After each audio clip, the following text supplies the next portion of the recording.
J'ai réussi à me procurer un abonnement New York Times. Donc on va pouvoir continuer ensemble aujourd'hui le procès P. Diddy. Et j'avais vu qu'il y avait des live tweets. Oh, j'ai failli casser mes ongles, mes beaux ongles. Attendez, j'enlève les lunettes parce que j'ai plus besoin de pirater Internet. On n'ouvre pas avec les ongles. J'ai ouvert avec le côté, hein. J'ai ouvert comme as, t'inquiète pas. Hein. Après, attention, moi je suis avec les ongles. Il faut sachez que je suis très maladroite et que je casse toujours mes ongles. C'est moi. J'ai lu sur Facebook que San Pellegrino, c'est haram. Comment ça, mon ref? Non, arrête. Tu peux clipper ça, Emma. Arrête. San Pellegrino, c'est haram? Mais non. Aïe, arrête. Oh là là. Faites gaffe, je vais être un peu bourré. Attention. T'as trop une aura de la tata riche qui voyage toute l'année. C'est le plus beau des compliments. Surtout que maintenant je suis tata. Et que je compte bien être la tata riche qui voyage toute l'année. En vrai, c'était mon destin. Je vous jure, c'était ça mon destin. On reparle de Depardieu aujourd'hui. Non, ça y est, c'est bon. C'est fini Depardieu. Enfin, c'est fini. Il a fait appel, on verra. Mais ça y est, En plus, je vous ai mis la vidéo. Dites-vous que... Attendez, parce que vous avez pas vu, les amis. Vous êtes mignons. Mais vous savez que quand j'ai quitté le live hier, je me suis mis en pyjama. Oui, parce que là, c'est pas un pyjama que je porte.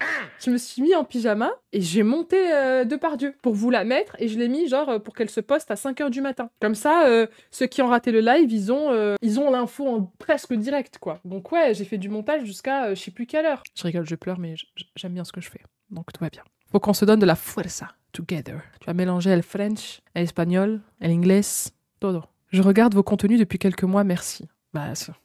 Merci à toi. On se remercie mutuellement. Bonsoir Pipa et la team. La team. Vous avez compris, ça y est, c'est bon, vous comprenez, ça rentre, con. Ça rentre. Comment ça, mon ref? Un peu mis de ça aussi. Moi, je viens pour ton sourire. Mais je sais, vous venez pour mon sourire. Et pour mon déhanché, faut le dire. Non, mais faut le dire.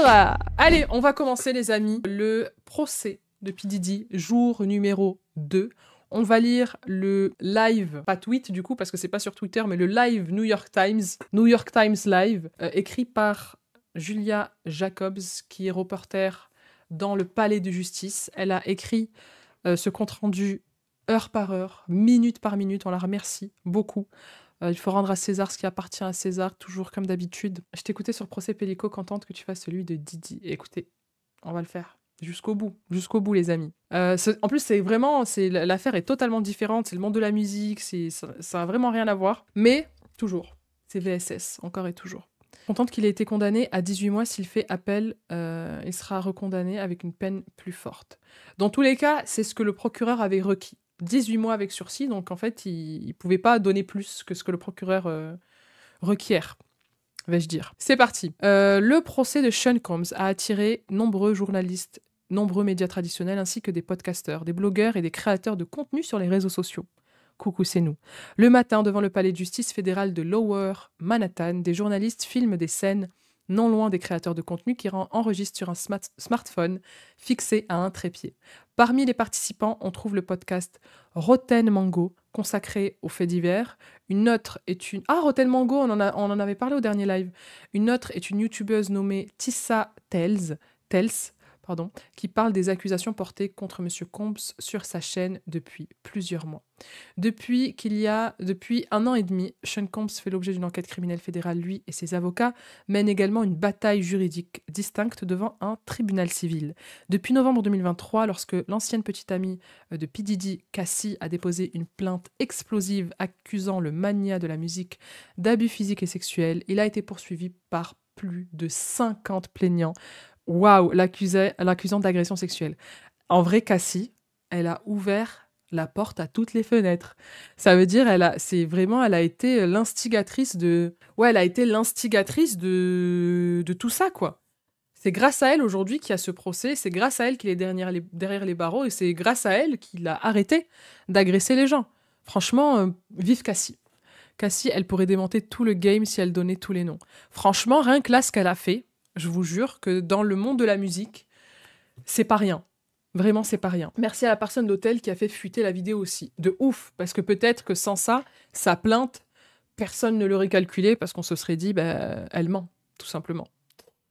Le contre-interrogatoire d'un homme qui avait eu un arrangement sexuel voyeuriste avec Sean Combs et son ancienne petite amie, Cassie, s'est poursuivi mardi alors qu'un avocat de Sean Combs tentait d'établir qu'elle a été une participante totalement consentante aux rencontres sexuelles. P. Diddy a été accusé de trafic sexuel sur Cassie, une chanteuse prénommée Madame Ventura, une chanteuse prénommée Cassie, avec laquelle il a entretenu une relation pendant plus de 10 ans.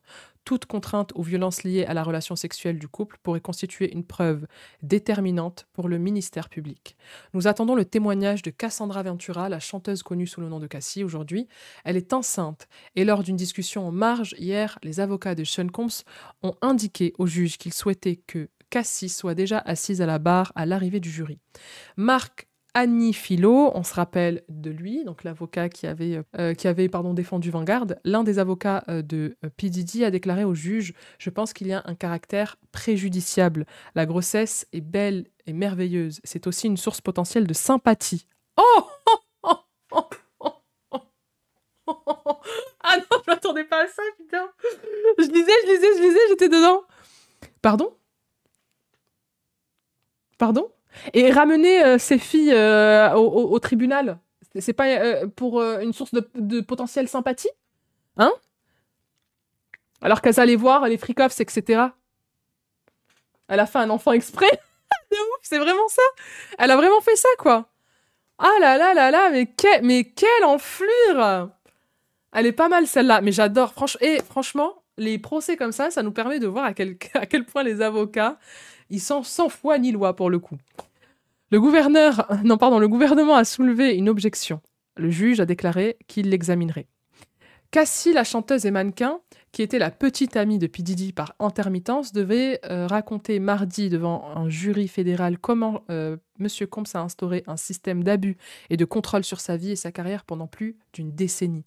Les procureurs affirment que M. Combs lui a fait miroiter des opportunités musicales qui disparaissaient sans cesse, l'a battue lorsqu'elle sortait du rang et l'a abreuvée de drogue, putain c'est horrible ce mot, forçant Madame Ventura à avoir des séances sexuelles marathon avec des prostituées masculins pendant qu'ils enregistraient les rencontres. Elle lit nos commentaires ici ou que sur Twitch. Je vous lis partout, vous inquiétez pas les amis.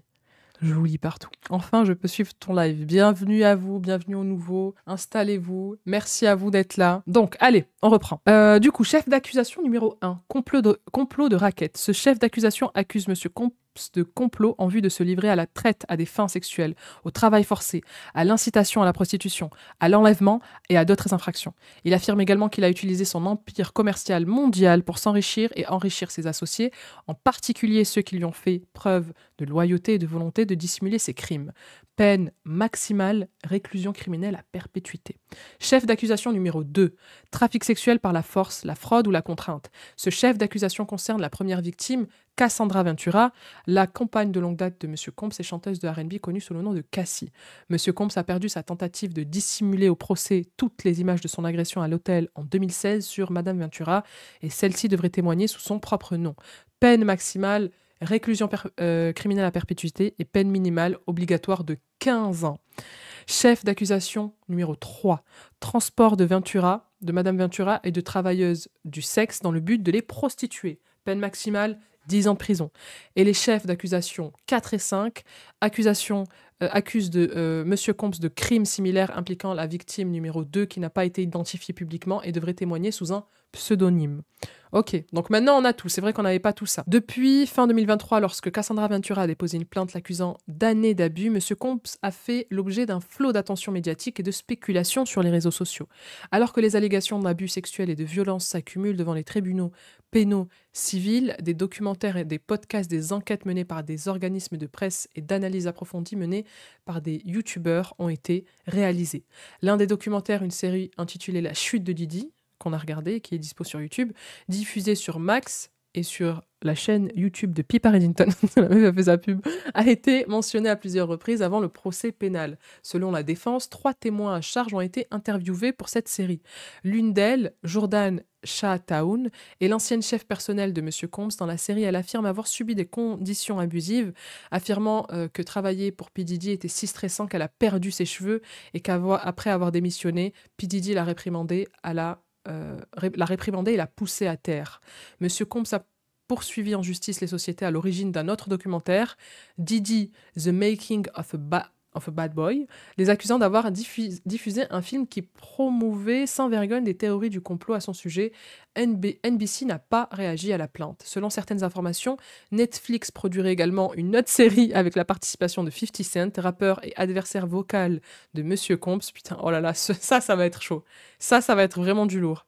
Depuis l'arrestation de Monsieur Combs, des podcasts à son sujet ont été produits par le Daily Mail, Law and Crime, la BBC, ABC News et divers podcasteurs de faits divers. Les avocats de Monsieur Combs, qui a nié toutes les allégations d'abus sexuels, ont qualifié le déluge de couverture médiatique et de cirque médiatique qui pourrait compromettre le droit de leurs clients à un procès équitable.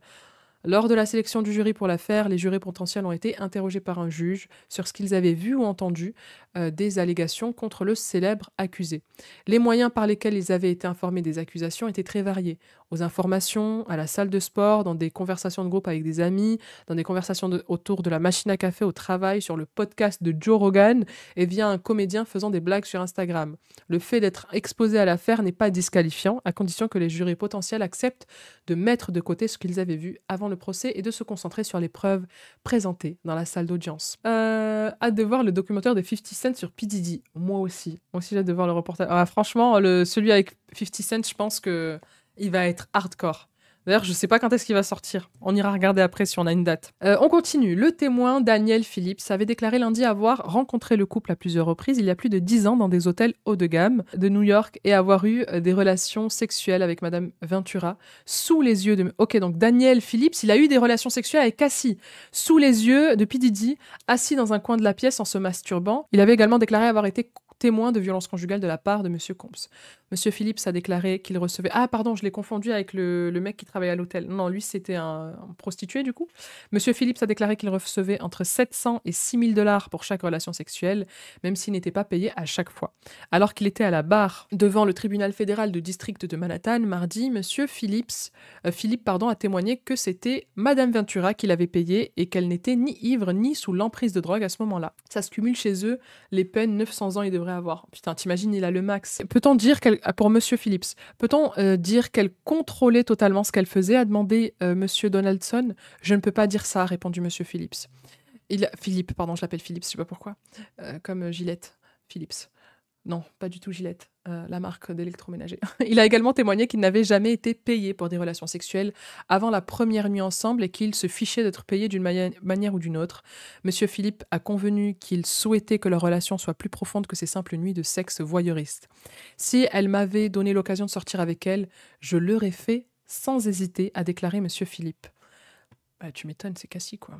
Monsieur Philippe, 41 ans, et aujourd'hui il déclare en tant que témoin à ses côtés: merci pour elle. Ce qui est dingo, c'est de dire qu'il y a des gens consentants pour faire des bails sexuels échangistes, mais lui, son kiff, c'était forcé. Ouais, en fait, c'est vrai. Mais en fait, c'est là que tu vois que... En fait, c'est pas tant le fait d'avoir des kinks un peu bizarres, certes, mais un peu bizarres. Pas dans la norme, on va dire ça comme ça.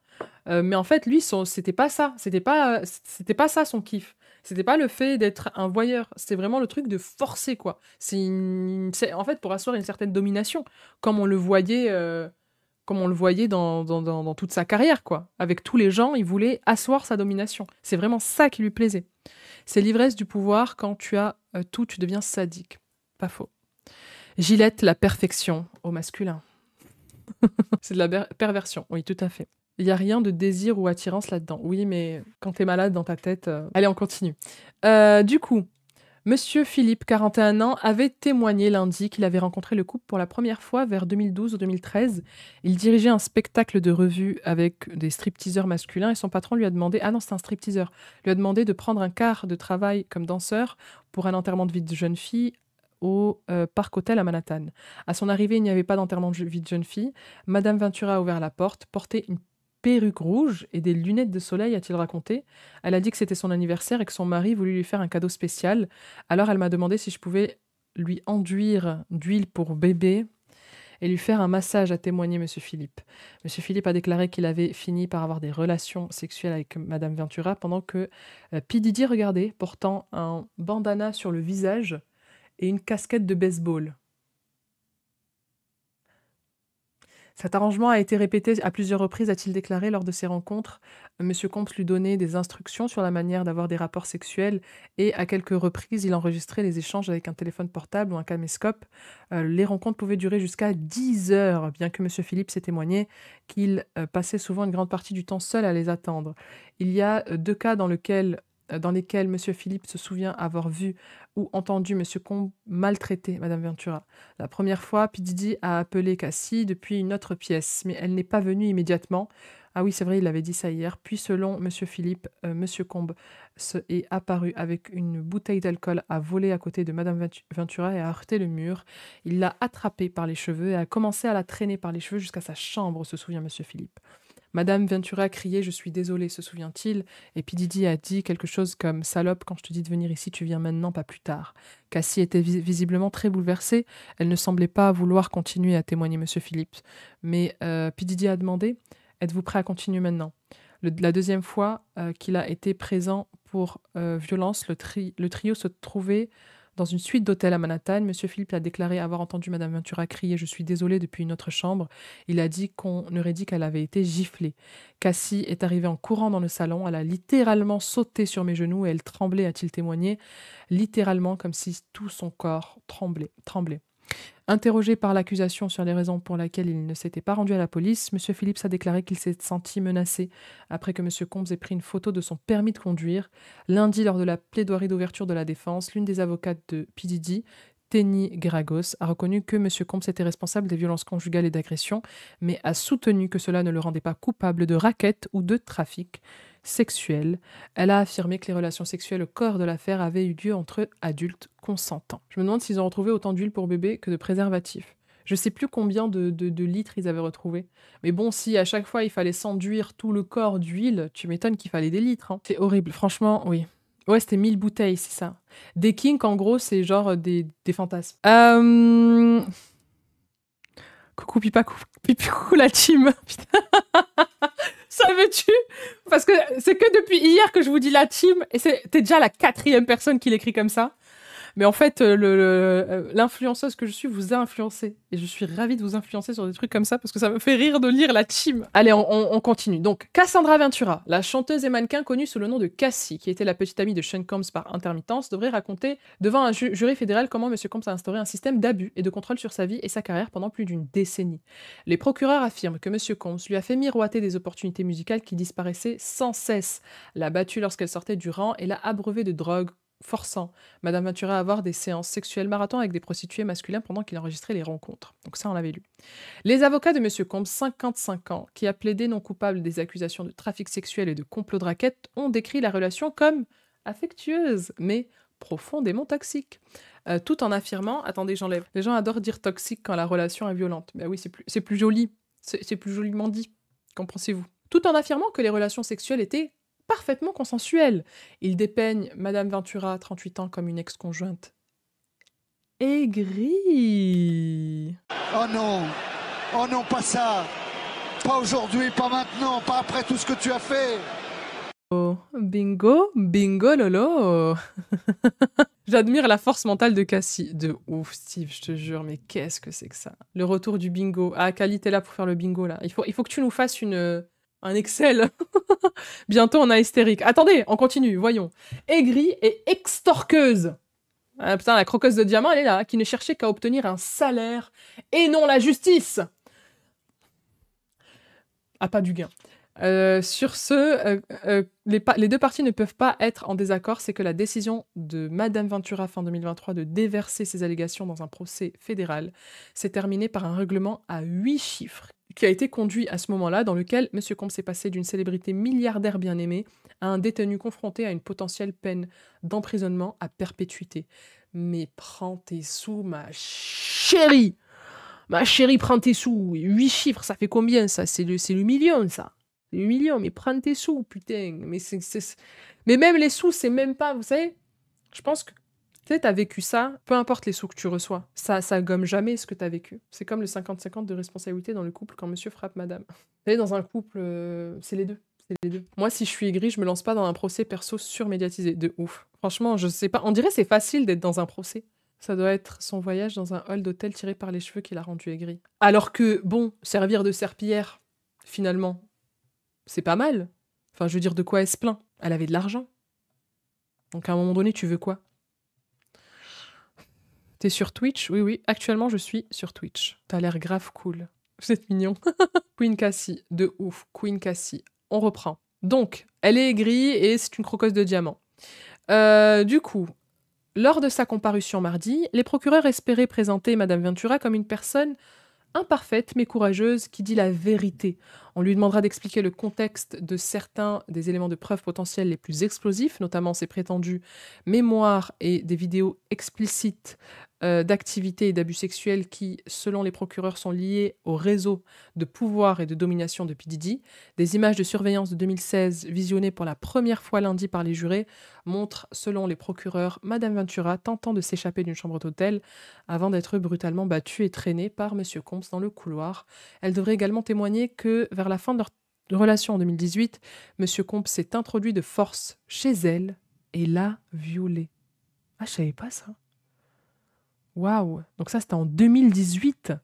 Donc 2018, c'était 2 ans après les images de surveillance qu'on a vues. Au moins, ça a payé son psy. Oui, c'est pour ça. L'argent, c'est toujours bien. Mais bon, ça c'est très peu...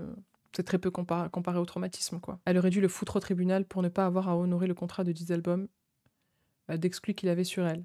Oui, c'est vrai que, d'ailleurs, dans le monde de la musique, jamais tu signes 10 albums, c'est énorme. C'est une mise à mort. C'est énorme. Mais bon, elle était jeune, lui c'était un mania de la musique, tu voulais faire quoi? Il n'y a pas ce chef d'inculpation pour viol? Je sais plus. Attendez, vous voulez que je regarde? Attendez, je redescends. Donc il y a le complot de raquette, se livrer à des traites, travail forcé, incitation à la... Peut-être que ça rentrait dans les termes de leur contrat des millions, là, qu'on a vu. Première victime... Trafic sexuel par la force, la fraude ou la contrainte. Ça concerne donc la première victime, Cassie. Ah non, ça c'était pour la vidéo, je crois. Et transport de Cassie, travailleur dans le bus de prostituée. Peut-être que c'est le chef d'inculpation pour viol, c'est ça qu'elle peut pas... je pense que peut-être qu'ils peuvent pas le faire, étant donné qu'elle a signé un accord avec lui. Peut-être. Mais pour tout le reste, oui. D'après ce que je comprends de la loi américaine, l'accord financier tenait pour certains faits, mais pas d'autres, ce qui lui a permis de porter plainte de nouveau. Si c'est ça, je dirais DS Cassie, mais en effet, du coup, certaines charges n'y sont pas. Ok, Clem. Je pense aussi que c'est ça. Parce que moi aussi, j'étais surprise de l'avoir en témoin clé, alors qu'elle avait signé elle avait signé un accord, etc. Mais effectivement, peut-être qu'il n'a pas été assez intelligent et il s'est jamais dit que toutes les autres victimes potentielles, toutes les autres victimes qui pouvaient potentiellement porter plainte contre lui pour d'autres chefs d'accusation, ça allait jamais faire, ils allaient jamais se rejoindre pour tous, en gros, le faire tomber. Et il a dû se dire, bon, je vais signer un accord que pour par rapport aux images de CNN et genre la violence à ce moment-là, quoi. Je pense. De toute façon, il va prendre 1000 ans. Qui sait, imaginons, ils ont une carte Joker. On peut pas savoir. Mais bon, oui, le FBI, les fédéraux, quand ils vont en procès, je vous avais dit hier, c'est 98% de réussite. Continuons. Attendez, parce que du coup, je suis descendue, je me suis perdue. Ok, donc oui, quand il s'est introduit, du coup, de force chez elle, elle l'a violée. Enfant, Madame Ventura jouait du piano et dansait. Elle est devenue la première présidente du conseil d'administration d'une école d'art du Connecticut et a composé un opéra original, Les deux visages de l'amitié. Elle s'est ensuite lancée dans le mannequinat, défilant à la Fashion Week de New York et apparaissant dans les catalogues d'Abercrombie et Fitch et J.C. Penney et d'Elias. Après avoir obtenu son diplôme de la Williams School, une école préparatoire du Connecticut où elle avait obtenu une bourse de danse, Madame Ventura s'est installée à New York en 2004 pour réaliser ses rêves de carrière dans le show business. Ça me fait de la peine de l'imaginer jeune et pleine de rêves, je vous jure. Elle a rencontré Monsieur Combs l'année suivante et en 2016, elle a signé un contrat de 10 albums avec sa maison de disques, mise à mort, et a sorti son premier single, Me and You. Malgré des chansons intermittentes avec des stars comme Lil Wayne, Akon, ainsi qu'une mixtape de 2013 publiée en ligne, Madame Ventura n'a jamais sorti de véritable deuxième album. Merci beaucoup pour les 5 subs offerts à la commu. Merci beaucoup, Boucan. Tu régales la commu. Oui. Donc après avoir obtenu donc son diplôme, Me and You, nanana, donc malgré nanana, Madame Ventura n'a jamais sorti de véritable deuxième album. Le compte rendu, là, ok, on change de... Il y a plusieurs personnes. Là, on est en train de lire le compte rendu de Olivia Ben-Simon. Tu m'étonnes, elles doivent se relayer, c'est tellement lourd.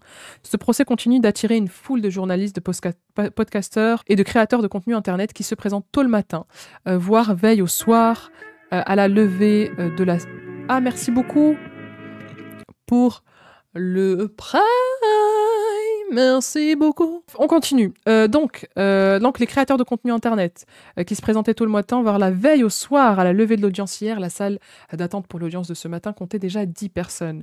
La foule aujourd'hui est un peu plus petite, mais elle transforme toujours la zone à l'extérieur du palais de justice fédérale en une scène d'anticipation nerveuse pour les personnes essayant d'obtenir une place à l'intérieur de la salle d'audience elle-même.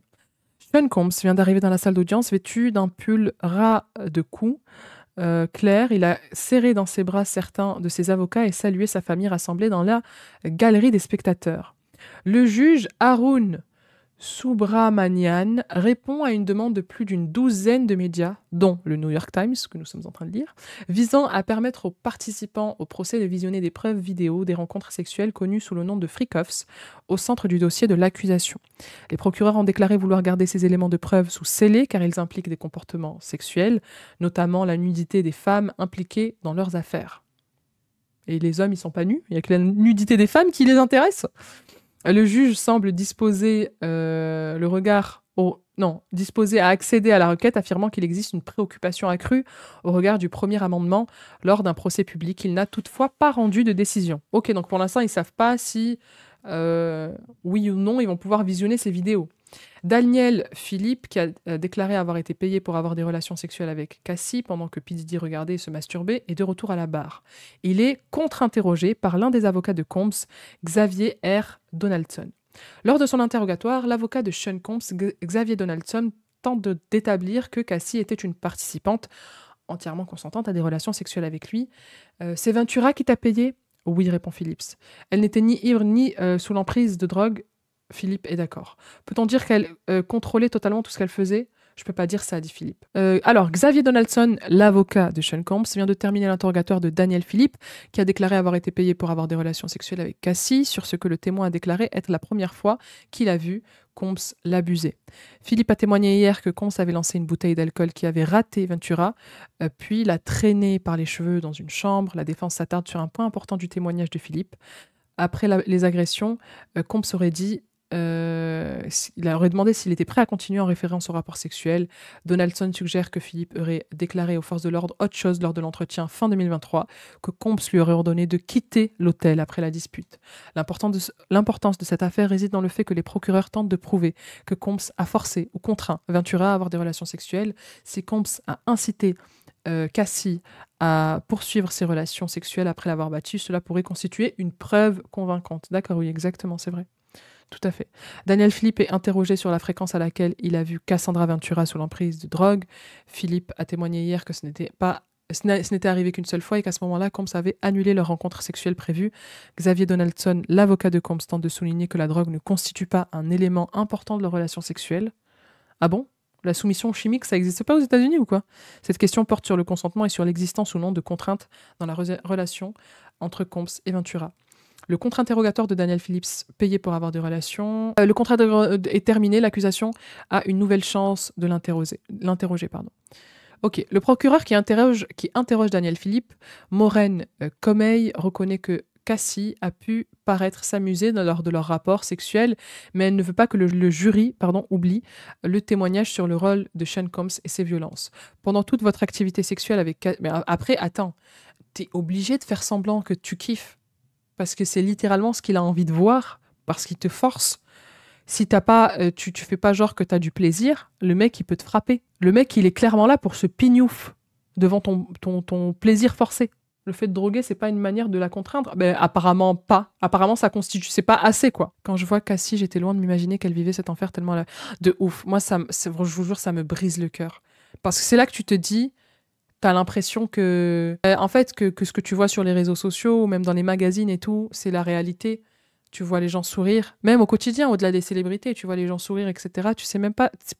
Tu peux pas savoir ce qui se passe, en fait. C'est pour ça, des fois, il vaut mieux la fermer. Voilà, ok. Pendant toute votre activité sexuelle avec Cassie, qui était dans la pièce demande Comey. Sean Combs, moi et Cassie, répond Philippe. Et Sean Combs était-il le même homme qui a jeté une bouteille d'alcool à travers la pièce quand Cassie lui a demandé d'attendre une minute, répond Comey. Philippe répond oui. Daniel Philippe a terminé son témoignage, il est probable que ce soit Cassie qui intervienne ensuite. La défense a demandé que le mari de Cassandra Ventura, Alex Fine, voilà, c'est ça son prénom, on le cherchait hier, soit empêché d'assister à son témoignage. Il est trop chou son mari. Soit empêché d'assister à son témoignage, les avocats de Sean Combs affirment qu'il pourrait devoir citer Fine comme témoin ultérieurement. Ok, ben pourquoi il pourrait pas venir?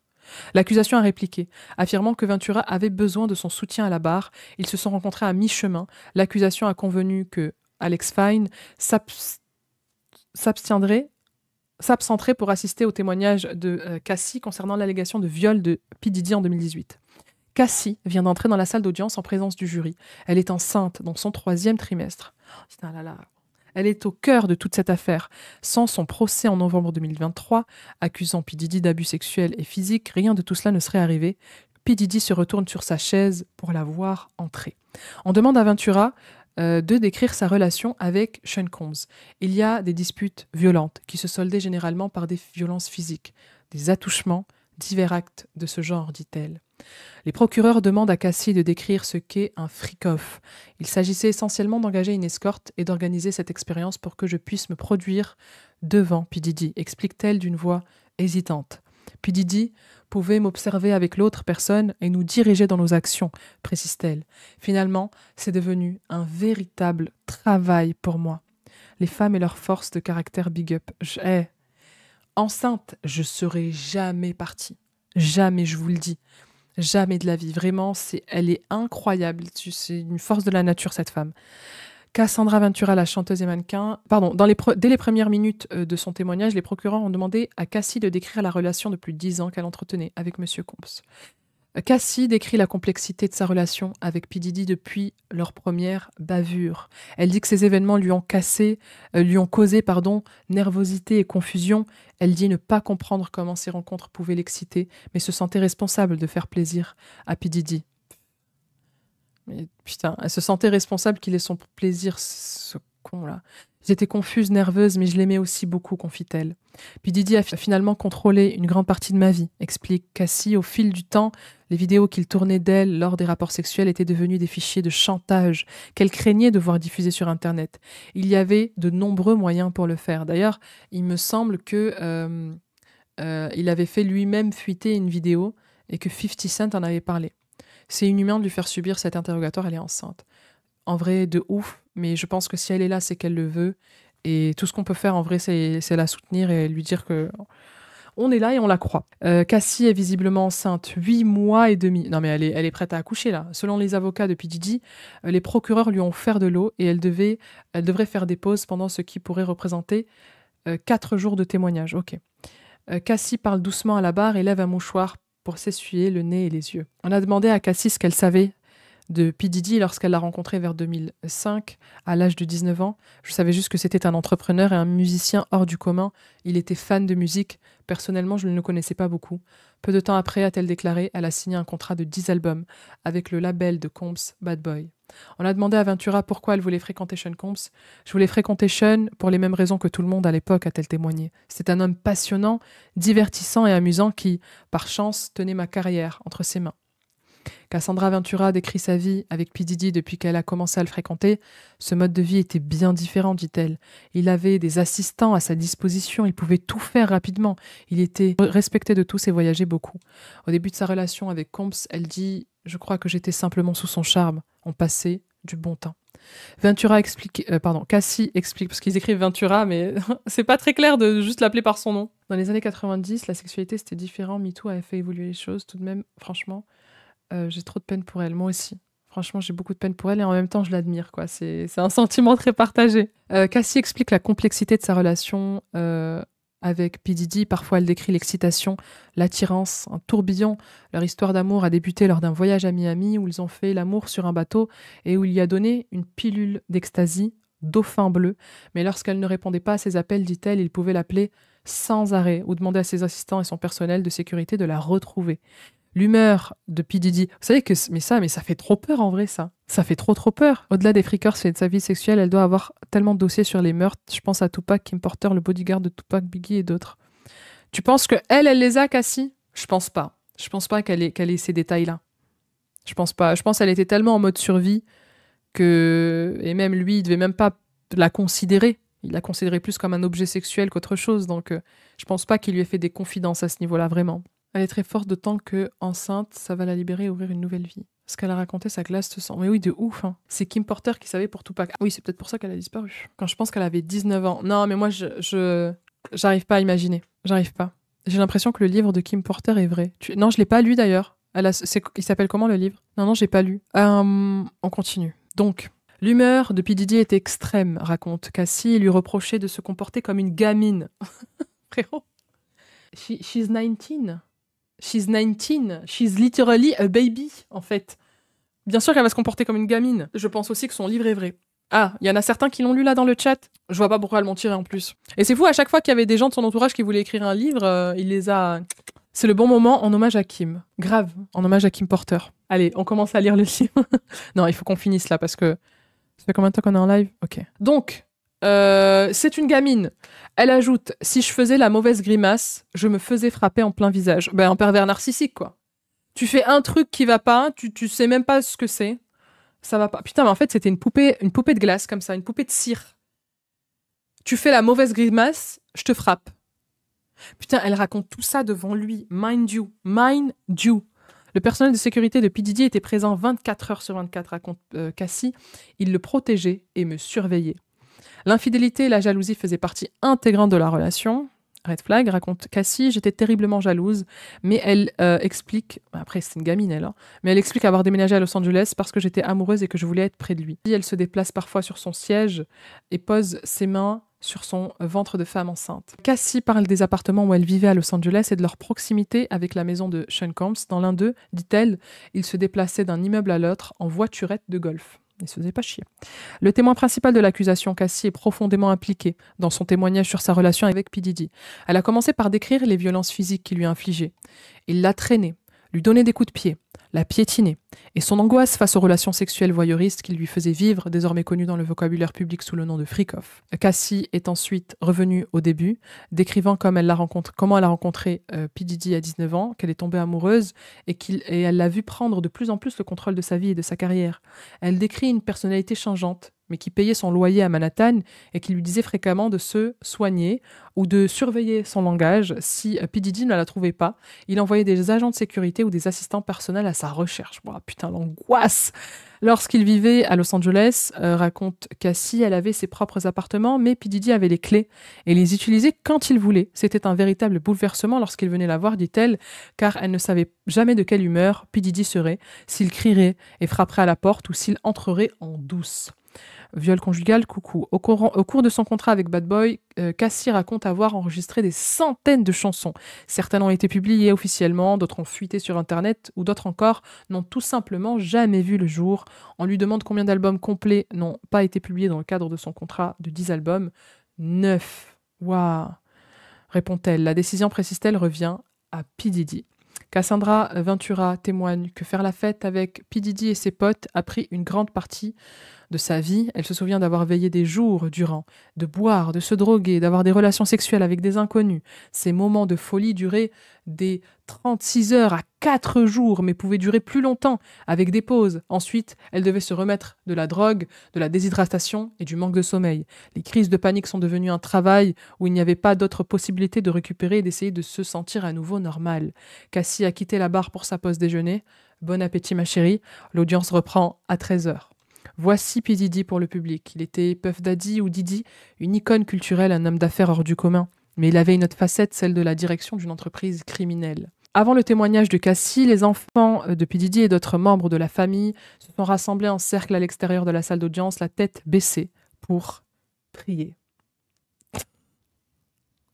Pardon. Ils auraient dû prier pour elle surtout. Oui, Laura, oui. Mon Dieu, la pauvre a subi un enfer sur Terre. Dire que les enfants, c'est pour que l'image du bon père de famille, c'est horrible qu'il soit là. De ouf. C'est qui Kim Porter? Mais son ex-femme qui est morte. et qui a écrit un livre apparemment avec des détails très intéressants. Du coup, la prière. Prions. Prions les amis. Lorsque Cassie entre dans la salle d'audience, P. Diddy se tourne pour la regarder, mais Cassie fixe le vide. Diddy prend des notes à plusieurs reprises pendant son témoignage. Okay. Lors de son témoignage, Cassie s'est exprimée d'un ton calme et mesuré, sa voix parfois rauque chuchotée. Les jurys étaient entièrement concentrés sur elle. Lors des dépositions des témoins précédents, ils observaient parfois la salle d'audience. Elle a tellement une aura. Du coup, après la pause, Cassie est revenue à la barre vêtue d'un manteau jaune clair. Le juge avait remarqué que la salle d'audience était froide. Pauvre bichette, elle avait froid. La procureure qui interrogeait Cassie, donc Emily A. Johnson, a repris la discussion sur la carrière musicale de la chanteuse, décrite par Cassie comme une étouffée. Par Cassie comme étouffée par sa relation avec P. Diddy. Cassie témoigne que son manager James Cruz lui a dit qu'il la dirigeait avec une main liée dans le dos. Elle affirme qu'il voulait dire que les décisions concernant sa carrière devaient également passer par P. Diddy, le directeur de sa maison de disques et également son petit ami. Cassie décrit l'attention particulière que P. Diddy portait à son apparence et le contrôle qu'il exerçait sur elle. Elle raconte qu'il a commenté quotidiennement et il lui imposait des exigences précises. Il préférait que ses ongles soient vernis en blanc. Avait discuté avec elle de ses implants mammaires et avait dit au moins une fois que ses cheveux avaient l'air trop mexicains. Change de meuf, cousin. Pourquoi changer ce qu'il y a chez ta meuf? Change de meuf, directement. Coucou, ça va? J'aimerais tellement savoir lire comme toi. Incroyable. Merci. Vous aimez ma manière de compter? Ça, c'est du compliment, par contre. Me complimentez pas sur mes cheveux ou quoi. Par contre, sur ma manière de... Sur mon éloquence, ça, j'aime, je prends. N'est pas de meuf, surtout. Oui, j'avoue. surtout ça. Il dit avoir passé beaucoup de temps à se préparer pour les scènes de folie. Quoi? Je devais avoir une certaine apparence pendant ces scènes. Pendant les freak-off. Elle ajoutait que la teneur de ses commentaires sur son apparence avait eu un impact majeur sur sa confiance en elle. Je suis désolée, mais je vais devoir attaquer le physique. Espèce de fils de pute, t'as une tête de gremlins et tu oses faire un commentaire sur la plastique déjà parfaite de cette femme, sur le visage parfait de cette femme, alors que t'as une tête de gremlins. Attends, ça ressemble à quoi un gremlins? Ou un gnou? Je sais, pas le physique. Je sais. Mais est-ce que vous vous rendez compte? Non, je vous jure, le gremlins, il est trop mignon. Non, c'est trop cute. Attendez, un gnou, ça ressemble à quoi un gnou? Ok, ça c'est bon. Ça me va. Voilà! C'est ça! Sale gnou! Jusqu'à elle douter d'elle-même. Il est vilain de ouf. En plus, c'est grave. Mais oui, je suis désolée. On a dit pas le physique. Mais quelle enflure et enfoiré tu te permets de... Bon, déjà, n'importe qui, en vrai. Mais pour le coup, franchement, Cassie, si elle ne coche pas tous les standards de beauté de notre putain de société, qui va les cocher, en fait? Pauvre gnou. Une tête de mérou. C'est quoi ça, mérou? C'est quoi un mérou? Putain. C'est pas vrai. C'est sa tête, ça. Pas le physique, mes frérots. Ah là là là là là là. Ah, il nous a saoulés, là. Ah, il nous a mis mal. Ah, j'aime pas ça. Je vous jure, j'aime pas ça. Qu'une femme doute d'elle-même à cause des commentaires. Mais en fait, c'est même pas, je vous jure, c'est même pas le fait qu'elle soit belle ou qui ressemble à un gnou ou un mérou ou je sais pas quoi. C'est vraiment le fait que comment t'as le culot de faire un reproche à quelqu'un alors que toi-même t'es pas dedans. Tu vois ce que je veux dire? Toi-même t'es pas dans ça. Pour être tout à fait honnête, j'ai connu ce monstre, j'étais déjà adulte, je n'ai jamais compris l'engouement pour lui, car ok, pas le physique, mais qu'est-ce qu'il est moche. Non, en fait, pour le coup, moi je l'ai connu quand j'étais jeune, P. Diddy, et j'aimais bien ses musiques en vrai. Puis il a produit, j'adorais Mary J. Blige à l'époque, qu'il a produit. Musicalement, il avait la vision sur beaucoup de choses, c'était un bosseur et tout. Mais ouais, après je l'ai jamais trouvé attirant plus que ça. Hein, voilà. Il est comme R. Kelly, un génie de la musique qu'on aime ou pas. R. Kelly aussi, c'est vrai que j'aimais bien. R. Kelly, putain, il faut que je regarde un peu ce qu'il a fait et tout, parce que j'ai jamais regardé dans les détails. Il y a un documentaire qu'il faut qu'on regarde depuis longtemps. Mais R. Kelly, ouais, c'est pareil, j'aimais bien ses sons. Hein. Je me rappelle à l'époque. Mais je me rappelle que R. Kelly, pour le coup, quand j'étais jeune, j'aimais bien quand même, tu vois. R. Kelly, P. Diddy, tout ça, c'était des 50 Cent. C'était les rappeurs de l'époque voilà, qui faisaient des bêtes de son, quoi. Mais ouais, comme quoi, le succès leur avait monté à la tête. Hein. Enfin non, je pense pas que ce soit le succès qui monte à la tête, vraiment. Je pense que c'est ni leur talent musical, ni le fait qu'ils aient eu du succès. Je pense vraiment que c'était leur nature, tout simplement. Je suis plus Kenny que Puff. Oui, Kenny aussi, je me rappelle à l'époque, j'écoutais ses sons, quoi. Et aujourd'hui, il a complètement brillé. I believe I can fly. I believe I can touch the sky. Je crois que c'est celui-là, le docu Netflix que je voulais regarder avec vous.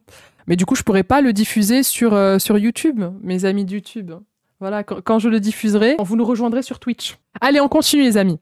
Du coup, les cheveux de Cassie, trop mexicains. Elle dit avoir passé beaucoup de temps, du coup, à se préparer pour les... Ah oui, donc elle a plus confiance en elle, à cause de lui. Cassie raconte que parfois, au cours de leur relation, Sean Combs ou son service de sécurité lui confisquait ses appareils électroniques, notamment son ordinateur portable ou son téléphone. Bah oui, étant donné que c'est une gamine. Elle est récupérée ensuite. Cela dépendait de la durée de la punition. Témoigne-t-elle. Qui déteste de plus en plus P. Diddy? Moi. L'accusation s'est concentrée sur les associés de P. Diddy avec lesquels Cassie a été en contact. Parmi eux, Tony Fletcher, ancienne dirigeante de Bad Boy, Cassie affirme avoir discuté de questions financières avec elle. Christina Coram, ancienne chef de cabinet de P. Diddy, connaissait parfaitement l'emploi du temps de Cassie.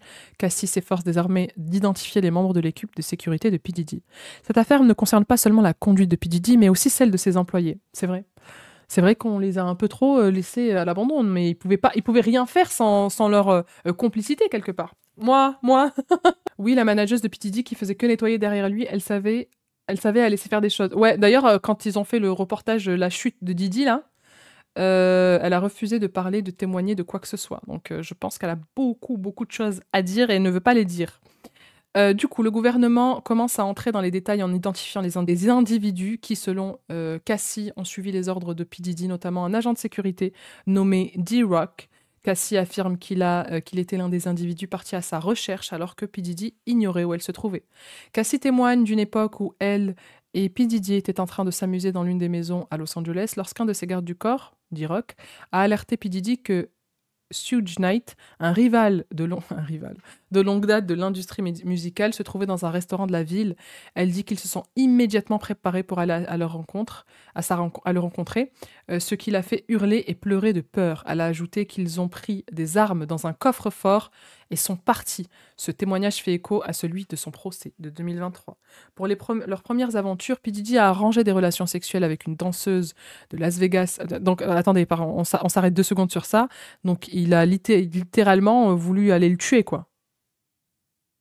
Ou c'est moi, j'ai mal compris. Pour leur première aventure, P. Diddy a arrangé des relations sexuelles avec une danseuse de Las Vegas et Cassie témoigne-t-elle. Ils ont pris de l'ecstasy et bu de l'alcool.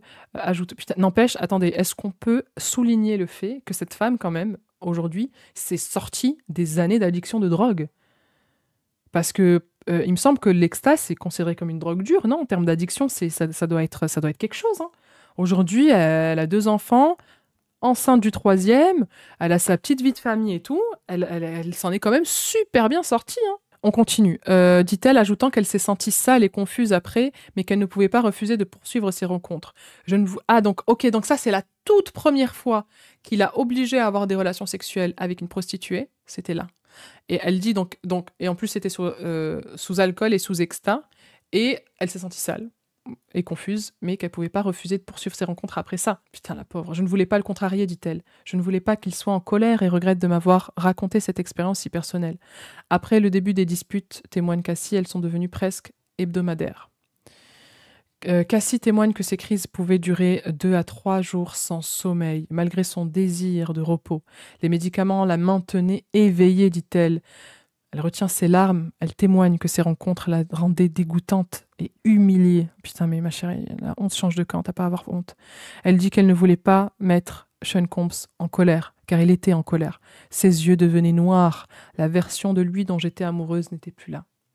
Cassie dit qu'elle voulait que Sean Combs sache que ses comportements bizarres la faisaient se sentir horrible et inutile. Mais... Pardon, je rigole, mais c'est exactement ce qu'il veut.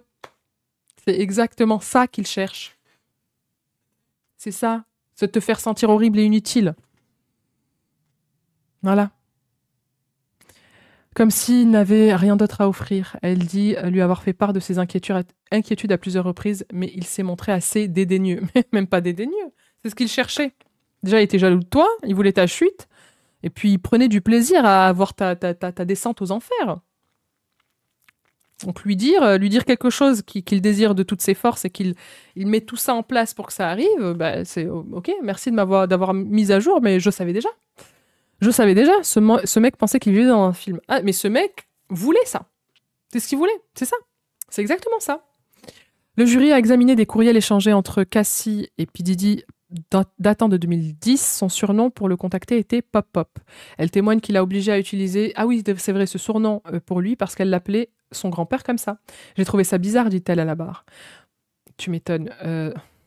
Dans les putain, si mon mec il me dit tu peux, s'il te plaît, tu peux m'appeler Jdo, c'est comme ça que j'appelais mon grand-père. Jdo. Je peux vous dire que ça signerait l'arrêt de nos relations sexuelles immédiatement à ce moment-là, à la seconde même. Je coucherai plus jamais avec toi. C'est long, je vous avais dit que c'était long. Hein. Dans l'échange de courriel, Cassie adresse une invitation sexuelle à P. Diddy et P. Diddy répond en demandant « Tu veux appeler quelqu'un ?» en référence à une escorte. Elle répond qu'elle veut juste être avec lui et écrit qu'elle veut lui parler de quelque chose. « Maintenant, tu ne veux plus rien faire, je le sais déjà », répond P. Diddy, ajoutant « Tu es tellement prévisible ». Elle témoigne qu'elle a interprété son message comme un rejet de ses expressions de malaise face à cet arrangement. Ok, donc elle a essayé de lui dire qu'elle voulait le voir. Il lui a dit bah, « Tu veux qu'on appelle quelqu'un ?» Il a dit elle a dit j'aimerais bien te parler de quelque chose. On peut parler? Il lui a dit ouais, t'es prévisible. Je sais que tu veux plus rien faire de comme ça, quoi. En mode plan comme ça. Putain, quel bâtard. Cassie dresse désormais la liste des endroits où elle et P. Diddy ont eu des altercations. Elles se sont produites principalement dans des hôtels, dit-elle, notamment à New York, Miami, Los Angeles, Atlanta, Las Vegas, Ibiza, aux îles Turques et Caïques. Et elle dit qu'elle réservait parfois des chambres d'hôtel, tout comme Tony Fletcher, une employée de Bad Boy, qu'il réservait sous des pseudonymes, témoignent Cassie, notamment Frank Black et Frank White. Cassie témoigne maintenant sur les détails de ces scènes de folie. Assistants et agents de sécurité remplissaient la pièce de préservatifs, d'huile pour bébé et d'astroglide, un lubrifiant, dit-elle. Ok, pardon, j'avais pas la ref. Elle témoigne que P. Diddy demandait que l'huile pour bébé soit chauffée et il voulait qu'elle brille avec, exigeant qu'elle en applique fréquemment. Ces rencontres étaient des expériences très chorégraphiées, dirigées par P. Diddy, dit-elle. Un jour, raconte Cassie, mais en plus tu t'enduis d'huile. Mais il devait dégueulasser tous les draps de la chambre et tout, même les matelas, ça devait s'imprégner, non? Ça se voit qu'il faisait pas le ménage. Hein. P. Diddy lui a proposé d'entrer dans une piscine gonflable remplie d'huile pour bébé dans une chambre d'hôtel. Putain, mais il a un kink avec les huiles pour bébé, c'est waouh. Elle raconte qu'elle portait ses vêtements et ses chaussures et qu'elle ne voulait pas, mais à ce moment-là, je ne pouvais pas refuser car elle craignait son humeur. Quelque chose que P. Diddy voulait voir se produire, c'est que ça allait se produire, témoigne-t-elle. Cassie est plongée dans son témoignage sur les relations sexuelles connues sous le nom de Freak-Off. Au cours du dossier de l'accusation, Cassie les a décrits comme des marathons sexuels élaborés avec un autre homme qui ont satisfait le désir de voyeurisme de P. Diddy. Elle a témoigné que ces relations l'avaient rapidement rendue dégoûtante et humiliée, mais que P. Diddy n'est pas réceptif à ses préoccupations. Ben oui, pourquoi faire ? La procureure Emily A. Johnson demande à Cassie une description détaillée de ce à quoi ressemble une chambre d'hôtel. Après, Cassie raconte qu'il y avait de l'huile pour bébé partout sur les murs, les poignées de porte. Oh mon Dieu, putain, ça doit être horrible à enlever, l'huile en plus. Il y avait parfois du sang sur les draps, car on s'attendait à ce qu'elle fasse des crises pendant ses règles, précise Cassie. Il pouvait y avoir de l'urine sur les draps, car P. Diddy demandait parfois à une escorte d'uriner sur elle. Elle ne voulait pas que cela arrive, dit-elle, mais on n'en a jamais discuté de ses préférences. C'était excitant pour lui, alors c'est arrivé, dit-elle. C'était excitant pour lui, alors c'est arrivé, dit-elle, à propos de P. Diddy. Pourquoi n'as-tu pas dit non quand c'est arrivé demande Johnson. Je pense qu'il est évident que je ne voulais pas le faire, répond Cassie. Après une pause, Cassie revient à la barre. Elle témoigne avoir été chargée par P. Diddy d'embaucher des escortes pour des personnes en difficulté, les trouvant d'abord sur des petites annonces comme Craigslist ou Backpage. Plus tard, elle a découvert un service appelé Cowboy for Angel, dont le site web propose des escortes masculins La défense a souligné que ce service était loin d'être clandestin. Il était présent dans une émission de télé-réalité de Showtime intitulée Gigolo. Cassie témoigne qu'elle racontait aux escortes que c'était le fantasme de son mari de la regarder coucher avec un autre homme. Cassie affirme que les escortes étaient payées en espèces, généralement entre 1 500 et 6 000 $. Parfois, c'était P. Diddy qui apportait l'argent, dit-elle, parfois un membre de son équipe de sécurité. Elle témoigne qu'elle ignorait que toute cette situation était illégale, ce qui a incité le juge Arun Subramanian à demander au jury de ne pas tenir compte de ce commentaire. Cassie passe en revue une liste de nombreuses escortes qui, selon elle, participaient à des freak-offs, voyageaient parfois pour s'y rendre. Les hommes utilisaient des noms comme Dave, Jules et le Punisher. Cassie énumère les drogues que P. Diddy, selon elle, fournissait aux participants lors des freak-offs. Ecstasy, cocaïne, marijuana, kétamine, champignons. Quelle que soit la drogue de prédilection à ce moment-là, elle doit avoir pris ces drogues pour se dissocier, pour se protéger de ce qu'elle ressentait. Cassie témoigne que les médicaments qu'elle prenait pendant ces crises pour se détacher de l'expérience... Franchement, si aux États-Unis, la soumission chimique, c'est pas un sujet, j'espère que ce procès, ça ouvrira le débat, puisque apparemment, il disait que c'était pas considéré comme une contrainte. Du coup, pendant les freak-offs, pour se détacher de l'expérience, ça la rendait souvent malade. Parfois, dit-elle, elle avait envie de vomir. Si nous étions en plein freak-off, il m'encourageait à me lever et à continuer, même dans cet état, raconte Cassie à propos de P. Diddy. Après une brève suspension d'audience, le tribunal a repris ses audiences. Cassie est de retour encore à la barre. Ce fut une journée de témoignages exténuants et crus de Cassie sur son expérience avec les freak-offs et sur sa relation difficile avec P. Diddy. Et ce n'est pas fini. Une fois de plus, le gouvernement l'interroge sur la façon dont ils se sont procurés la drogue pour ces rencontres. Cassie a témoigné pendant la majeure partie de la journée en détail sur les relations sexuelles au centre du dossier de l'accusation, les marathons sexuels alimentés donc par la drogue avec des prostituées masculins connus sous le nom de freak-off. Cassie continue de témoigner de manière très explicite et crue ce qui s'est passé lors de ces freak-offs, mais ce sont ses commentaires sur ce qu'elle a ressenti qui sont le plus marquants. J'étais un objet fortement objectifié par les hommes dans ces scénarios, dit-elle. Le niveau de contrôle de P. Diddy est au cœur des nombreux témoignages concernant les scènes de crime. Cassie a raconté s'être étouffée après que des hommes lui aient uriné dans la bouche, après avoir levé les mains pour supplier que cela cesse. Les escortes étaient moins payées si elles éjaculaient à des moments Les escortes étaient moins payées s'ils éjaculaient à des moments non prévus. Ben oui, il fallait qu'ils finissent de spignouf, quoi.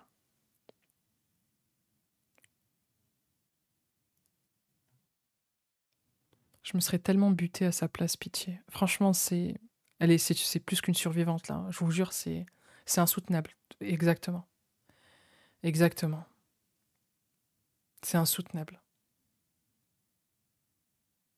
Putain, mais tout ça, mind you, tout ça pour qu'il se pignouffe, quoi. Tout ça pour ça. La drogue, putain, je sais plus parler, la drogue était utilisée comme carburant.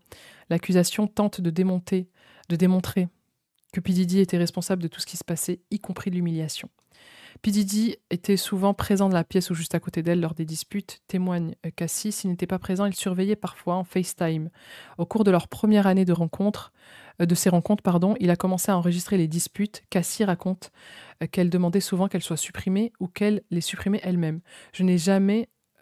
pas les disputes, les rencontres sexuelles en gros. Je n'ai jamais voulu... Pardon, parce que la traduction, elle n'est pas toujours fiable. Je n'ai jamais voulu que quiconque me voie comme ça, dit-elle.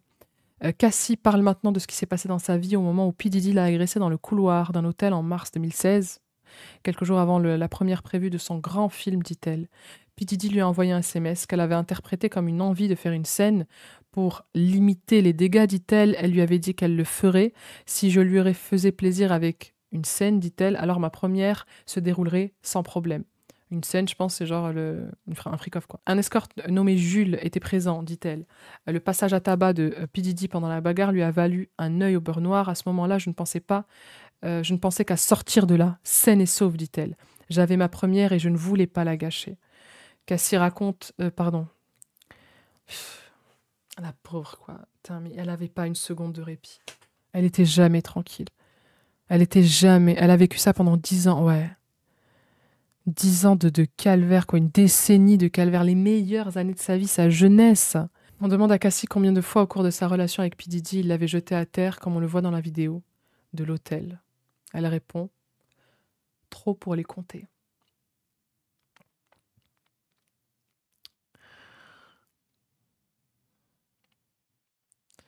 Ça a dû l'aider à se dissocier et plus soutenable, enfin, si je puis dire. Ouais, la drogue, le cocktail de drogue, ouais, tous les jours, ouais. Ça a dû l'aider. Super. Une addiction pour t'aider à fuir ton quotidien merdique, quoi. La défense a lutté avec acharnement pour que la vidéo de surveillance montrant P. Diddy agressant Cassie dans le couloir d'un hôtel en 2016 soit exclue du procès. Elle a été publiée par CNN l'année dernière et la défense a argué qu'elle avait été présentée dans le désordre et en accéléré. Mais même si elle est dans le désordre, tout ce qui se passait, même si tu le mets, la fin tu le mets au début et le début tu le mets à la fin, en fait, dans tous les cas, c'est de la merde, en fait. Dans tous les cas, il est en train de la violenter. Dans tous les cas, il est en train de la frapper. Elle n'est pas tombée toute seule, elle ne s'est pas pris un coup de pied toute seule, elle ne s'est pas traînée par terre toute seule. Un juge a rejeté leur demande, Dieu merci, et avant de la diffuser au jury, l'accusation a fait ralentir la vidéo. C'est vrai qu'apparemment, la vidéo, elle était un peu trop accélérée. En fait, il a tapé un peu moins fort, donc on devrait la quitter. Bref. Le témoignage est maintenant terminé, Cassie reviendra à la barre mercredi.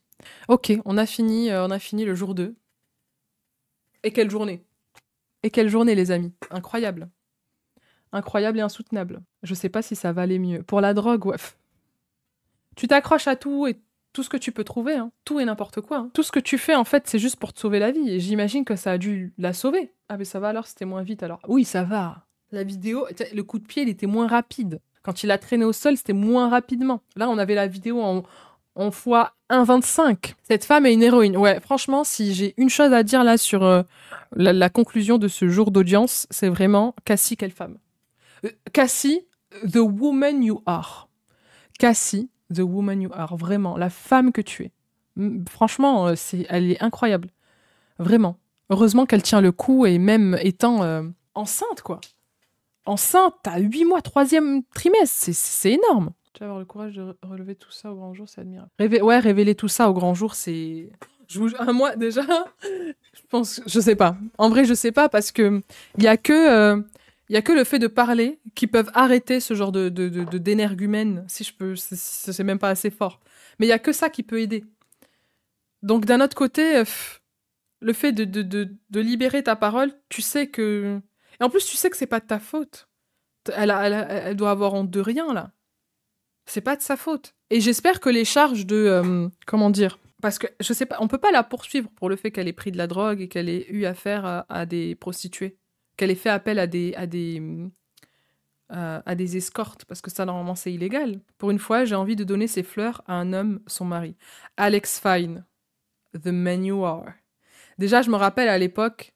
quand ils venaient de sortir ensemble, quand ils commençaient à sortir ensemble. Incroyable parce que tu le voyais. Bon, je sais qu'il faut pas se fier aux photos sur Instagram et tout. Mais je me rappelle de leurs photos quand ils ont annoncé qu'ils allaient se marier et tout. Mais en fait, tu voyais qu'elle était, mais apaisée, quoi. Et tu le vois quand un homme, il entre dans la vie d'une femme et que la femme, elle est heureuse. Tu le vois. Tu le vois, comment elle est, la femme. Puis Diddy en cellule avec R. Kelly. Bah, franchement, on l'espère. Moi, je vois pas, là, comment il peut s'en sortir. Franchement, je vois pas. Dans aucun monde, il fait partie des 2% de procès échoués des fédéraux. Aucun monde. Erreur de procédure. C'est possible. Il y a un monde, mais franchement, je pense pas. La politique des US a beaucoup changé. La faute à qui? Bonjour Trump. Son avocat, il a libéré Young Thug. Mais ouais, mais sur quelle base? Pourquoi il a été libéré? Attendez, je regarde. Young Thug, procès. Je savais même pas qu'il avait eu un procès. Enfin, il a fait quoi comme musique après 2 ans de procès? 2 ans de procès, ça a duré? Le rappeur américain Young Thug, accusé d'avoir été impliqué dans un gang, a été libéré le 31 octobre. Il a plaidé coupable et a reconnu participation. Non, ok. Il a plaidé coupable de 6 chefs d'accusation. Ok. Jeffrey Lamar Williams, de son vrai nom, a été condamné à 15 ans avec mise dans l'épreuve en plus. Non, ok. Le procès le plus long de l'histoire de la Géorgie. Franchement, ouais. Procès le plus long de la Géorgie, comme le surnomme le New York Times, a été marqué par de nombreuses polémiques. D'après le remplacement du juge Ural, qui a présidé la sélection du jury pendant 10 mois, suivi de 8 mois de débat, a dû se récuser en juillet pour avoir organisé une rencontre sans informer toutes les parties. La procureure Adrienne Love ainsi lu la chanson Take It to Trial en insistant sur la ressemblance troublante des paroles avec des événements très vrais. Le con. Genre, il avait dit les paroles, il avait chanté des paroles de ce qu'il avait réellement fait. Mais attendez, mais je vois pas quand est-ce qu'il a été acquitté du coup. Ils ont visualisé la vidéo en mode bullet time Matrix. La vidéo de Didi. Mais du coup, il a été... Attendez, mais il a pas été acquitté du coup. En plus du temps passé en détention depuis son arrestation. Ok. Ok, donc il a été libéré après avoir plaidé coupable. 15 ans de sursis, mais on disait qu'il allait prendre perpète. Ouais, du coup, là, il a 15 ans de mise à l'épreuve. Il a passé du temps en détention, du coup, je pense 2 ans, puisqu'il a été arrêté. Il a été arrêté en 2022. En fait, Young Thug, il a été accusé de faire ce qu'il disait dans ses chansons. C'est une loi qui est sortie il y a quelques années. Il peut se servir des paroles comme preuve. Putain, incroyable, je savais pas du tout que c'était possible. Truc de fou. Après, bon, c'est vrai que normalement, la musique, tu t'inspires de ta vie pour pouvoir écrire tes sons. Mais enfin, bon, tu vois, t'évites, quoi. T'évites de dire, ouais, je suis allé braquer la bijouterie, rue François Galilée. Avec mes potos, on était 3-3. 3-3, il y avait Rachid Mouloud. Il était 23h59. Et on est parti braquer, montant du pactole, à peu près 1 million d'euros. Hyper important de dire que les VSS provoquent des syndromes de stress post-traumatique créant une hypervigilance, une anxiété majeure et des sévères des addictions, des pensées suicidaires, une hypersexualisation, à l'inverse une aversion du sexe. Des cauchemars, des révicences, des flashbacks, des scènes, une irritabilité, une colère, une tristesse profonde et des troubles comportements alimentaires. Tout à fait, merci pour ce rappel. Et évidemment, malgré le fait que si jamais demain P. Diddy, il est, et comme d'ailleurs tous les agresseurs, s'il est condamné, ça ne veut pas forcément dire que ça y est, c'est fini pour les victimes. Le chemin de la guérison est long. Donc c'est important de souligner, c'est vrai. Il a commandité des meurtres, on parle de plusieurs dizaines. Et du coup, il a rien eu. Il a tué plein de gens, plusieurs dizaines, et il a pas... Tu m'étonnes que ça ait duré 2 ans. Ah, donc ça veut dire que l'avocat de P. Diddy... Young Thug sort de prison après avoir plaidé coupable. Le rappeur américain est passé d'une éventuelle peine de 45 ans à une remise en liberté conditionnelle de 15 ans. I take full responsibility for, my crimes, for my charges. I want to say sorry to my family, my mom, my managers. Attendez, mais il a été... En fait, tout ça, pourquoi? Il a dû se récuser en juillet pour avoir organisé... en gros, ok, je viens de comprendre en fait ce qui s'est passé. C'est quoi l'erreur de procédure? C'est qu'en gros, le juge qui a présidé la sélection des jurys, il a dû se récuser en juillet parce qu'il a organisé une rencontre avec les procureurs et un témoin clé, sans en informer toutes les parties. Juste pour ça? Parce que oui, j'imagine qu'il y a des protocoles et des procédures, mais c'est abusé. C'est un truc de ouf. Si on parle de meurtre d'une dizaine de plusieurs dizaines de personnes. Putain, j'étais pas du tout au courant. Vous voyez, vous m'apprenez des trucs, là, je savais pas du tout. À ce stade, mettons-nous à genoux aussi pour que ça ne soit pas pareil. De ouf, prions les amis. Eh ben putain, ouais, franchement, c'est ouf, hein. Je crains ça pour Didi également. En fait, il faut vraiment qu'il soit, mais dans un perfectionnisme au niveau des procédures et tout. Parce que s'ils sont perfectionnistes dans les procédures, c'est bon. Mais s'ils commencent à faire un peu n'importe quoi ou, tu sais, à vouloir un peu bifurquer sur la loi, ça va porter préjudice au procès, quoi. Vous êtes trop fortes, les meufs. Perso, je suis incapable de porter plainte. C'est très dur, hein, de porter plainte. Je crois qu'on se rend pas... Déjà, de porter plainte, c'est dur. Et de survivre à un procès, c'est très, très dur. Vraiment, je minimiserai jamais cet acte-là parce que ça demande un courage de fou. Vraiment, ça demande un courage de malade. Il est dans la putain de merde avec ce qu'il a fait. Ouais, mais en fait, c'est ça le truc. C'est que s'il y a un couac dans les procédures et tout, il peut s'en sortir. Il me semble que Kanye West, Michael B. Jordan et Kid Cudi seront appelés à témoigner. Ah ouais? Kanye West? Sérieux? Il est pas sous tutelle ou quelque chose comme ça? On est sûr de cette info, là? Attends, Michael B. Jordan, why? Figure évoquée, Michael B. Jordan, l'acteur n'a jamais été en conflit public avec Sean Combs, cependant son nom apparaît également dans la plainte de Cassie. Celle-ci y avait mentionné un flirt avec l'acteur lors d'une pause avec P. Diddy en 2015. Apprenant cette relation, le producteur l'aurait, selon Cassie, directement menacé au téléphone. S'il ne serait pas appelé à témoigner, sa mention dans les documents judiciaires révèle le climat d'intimidation et de contrôle que Cassie dénonce. Ok, donc parce qu'il faisait partie de ses ex-crushs, je sais pas trop. La présence d'autres célébrités, Kanye West reste plus mystérieuse. Pour certains, l'ex-mari de Kim Kardashian... d'ailleurs, il y a le docu Kim Kardashian, connu pour avoir longtemps gravité dans le même cercle artistique et mondain que P. Diddy, il pourrait s'agir d'éventuelles mentions dans des témoignages à venir. Le nom de chaque célébrité n'est pas une preuve, mais un indice de l'ampleur du réseau dans lequel évoluait l'accusé. Le procès devrait durer environ 1 mois. J'avais vu 8 semaines, 3 semaines pour l'accusation, 1 pour la défense. P. Diddy a plaidé non coupable et nie l'ensemble des charges retenues contre lui. S'il est reconnu coupable de tous les chefs d'accusation, il risque la prison à vie. K-Money.